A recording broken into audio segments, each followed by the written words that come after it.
ಈ ಬ್ಯಾಲೆನ್ಸ್ ಅಮೌಂಟ್ನ ಕ್ಲಿಯರ್ ಮಾಡಿಬಿಟ್ಟು ಕೆಲಸ ನಾಳೆನೇ ಬೇಗ ಕಂಪ್ಲೀಟ್ ಮಾಡೋಕ್ಕೆ. ಸರಿ ಸರ್, ಆಯಿತು. ಓ ಕೊಟ್ಟು ಬಂದ್ರಾ? ಸರ್ ಕೊಟ್ಟೆ, ಇನ್ನು 2 ಡೇಸಲ್ಲಿ ಕಂಪ್ಲೀಟ್ ಮಾಡಿಕೊಡ್ತಾರಂತೆ ಓ ಸರ್. ಹಾಗಾದ್ರೆ ಸರಿ. ಸರ್ ನಿಮ್ಮ ಗಾಡಿ ಪೆಟ್ರೋಲ್ ಕಡಿಮೆ ಇತ್ತು, 200 ರೂಪಾಯಿ ಪೆಟ್ರೋಲ್ ಹಾಕಿಸ್ತೆ ಸರ್. ಓ ಹೌದಾ, ತಗೊಳ್ಳಿ. Okay sir. ಅದು ಹಾಗೆ ನಿಮ್ಮ ಫೋನ್ಗೆ ಲೊಕೇಶನ್ ಶೇರ್ ಮಾಡಿದ್ದೀನಿ, ಆ ಲೊಕೇಶನ್ಗೆ ಹೋಗಿ ಒಂದು ಫೈಲ್ ಕೊಡ್ತಾರೆ, ಎತ್ಕೊಂಬನ್ನಿ. ಒಂಚೂರು ಬೇಗ ಬನ್ನಿ. Okay sir, okay sir. ಇವತ್ತಿನ ಖರ್ಚಿಗೆ 200 ರೂಪಾಯಿ ಸಿಕ್ತು.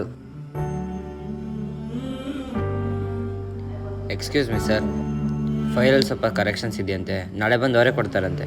ಓಕೆ ಸರಿ ಆಯಿತು, ಹಾಗೆ ಮಾಡೋಣ. ಪೊಲೀಸವ್ರು ಗಾಡಿ ಹಿಡಿದಿದ್ರು, ಅದು ಯಾವುದೋ ಹಳೆ ಕೇಸ್ ಇತ್ತು, 500 ರೂಪಾಯಿ ಕೊಟ್ಟು. ಹೌದಾ ಸರಿ, ನಾನು ಫೋನ್ ಪೇ ಮಾಡ್ತೀನಿ. ಹಾಂ ಓಕೆ ಸರ್. ಬಾಸ್ 500 ರೂಪಾಯಿ ಹಾಕವ್ರೆ, 500 + 200 700 ರೂಪಾಯಿ ಇವತ್ತು ಲಾಭ. ಸರಿ, ಟೈಮ್ ಆಗ್ತಾಯಿದೆ, ಅದೊಂದು ಮೀಟಿಂಗ್ ಮುಗಿಸ್ಕೊಂಡು ಬಂದ್ಬಿಡೋಣ ಬಾ. ಹಂಗೆ ಆಫೀಸ್ ಕ್ಲೋಸ್ ಮಾಡ್ಕೊಂಡು ಬಂದ್ಬಿಡು, ಕ್ಯಾಮ್ರಾ ಬೇರೆ ಇಲ್ವಾ? ನನಗೆ ಕ್ಯಾಮ್ರಾ ಮೇಲೆ ಇರೋದಕ್ಕಿಂತ ಜಾಸ್ತಿ ನಂಬಿಕೆ ಅವನ ಮೇಲಿದೆ.